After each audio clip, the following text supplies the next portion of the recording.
लाया जा सकता है मित्रों। मेरे यहां में जब गांधीनगर आया, मैं दिल्ली में रहता था, जसवंत सिंह जी के एक साथीदार के रूप में वहां काम करता था, कई वर्षों से गुजरात आया नहीं था। अचानक मुझे गुजरात आने का मेरे जिम्मे आ गया।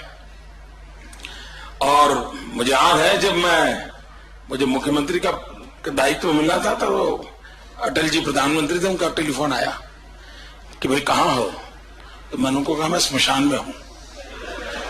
तो हंस पड़े, हमरे यार तुम स्मशान में हो, मैं तेरे से क्या बात करूं। मैंने कहा नहीं अटल जी आपने फोन किया, कोई काम होगा।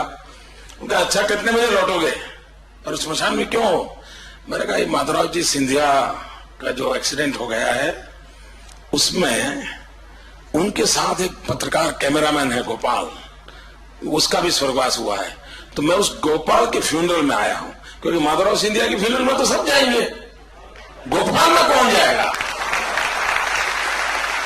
सामने उस गोपाल के फ्यूनरल में था, एक कोई और राजनेता तो आना नहीं, मैं था, वो दो चार उसके बेचारे पत्रकार मित्र थे।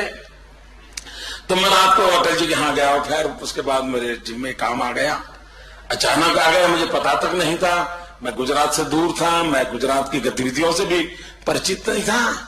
ऐसी स्थिति में जब मैं आया तो मैंने दिल्ली से फोन किया मेरी पार्टी को गुजरात में। मैंने कहा भाई मुझे बुला तो रहे हो, लेकिन मैं जाऊंगा कहां, मेरे पास तो घर नहीं है, रहूंगा कहां। तो उनका आप चिंता मत कीजिए, हम सर्किट हाउस में कमरा बुक करा देते।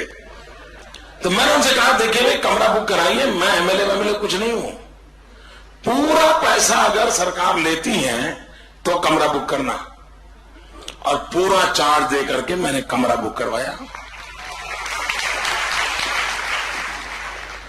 और वही जिंदगी की शुरुआत एक नए मोड़ पे आके खड़ी रही। खैर कुछ दिनों सर्किट हाउस में कमरे में रहा, बाद में शपथ समारोह हुआ, तो सरकार ने एक क्वार्टर दे दिया, वहां चला गया रहने के लिए। लेकिन जब मैं वहां सर्किट हाउस में था, अभी शपथ होना बाकी था, जितने लोग मुझे मिलते थे वो कहते थे मोदी जी अब आप आए हो, चुनाव सामने है, ये कैसे चुनाव जीतोगे, एक काम कर दो, बोले कम से कम लोग गांव में शाम को जब खाना खाते हो ना उस समय बिजली मिले, इतना कर दो। मित्रों आपको जानकर के आश्चर्य होगा, गुजरात के अंदर उस समय शाम के समय भोजन के लिए बिजली उपलब्ध नहीं थी, अंधेरा रहता था। और लोग मुझे यही कहते साहब इतना कर दो।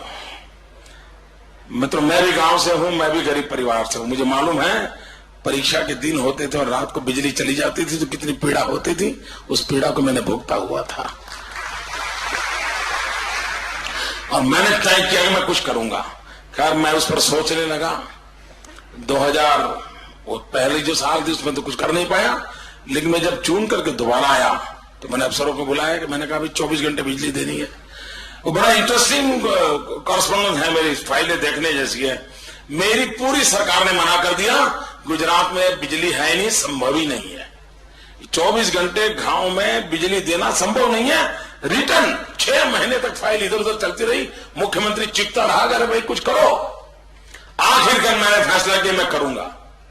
टेक्निकल सॉल्यूशन भगवान ने मुझे सुझाया, और 1000 दिन के अंदर, मित्रों 1000 दिन के अंदर गुजरात में ज्योतिग्राम योजना के तहत 24 घंटे 3 फेज अनइंटरप्टेड पावर आज उपलब्ध है।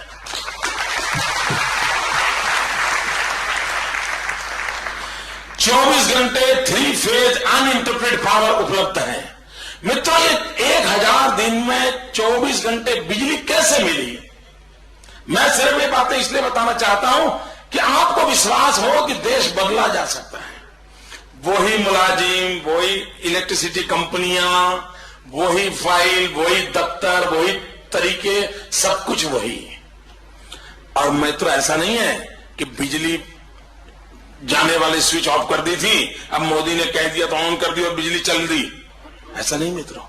इस ज्योतिग्राम योजना करने के लिए 1000 दिन में 23 लाख खंभे नए डाले गए।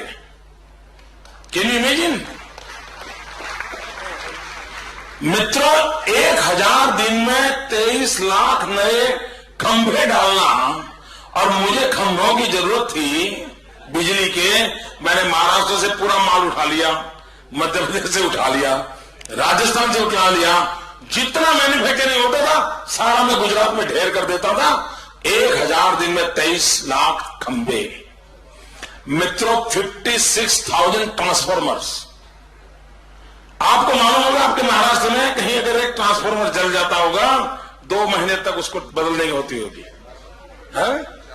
4 महीने तक वो उसको उतार करके रिपेयर करके लगाते नहीं होंगे। मित्रों, मेरे यहां भी एक ट्रांसफॉर्मर अगर जल जाता था, किसान रोता था।